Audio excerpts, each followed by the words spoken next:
หับเด้อหับนักเรียนปกตินี่เป็นลายนักเรียนซักเนาะนี่เหรียญเงานี่ซักเมื่อวานเนี่ยเด้อ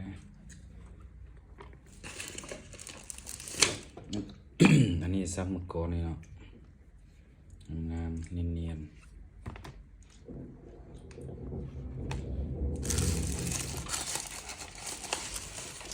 ก่อนตัวนี้มันปัดเงาเนาะเห็นปัดเงา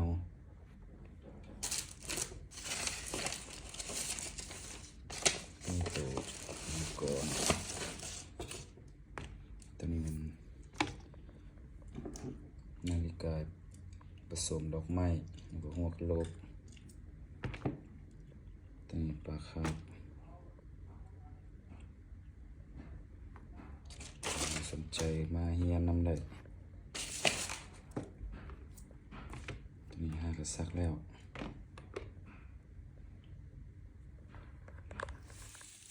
ดูหลวงท่าเด้อ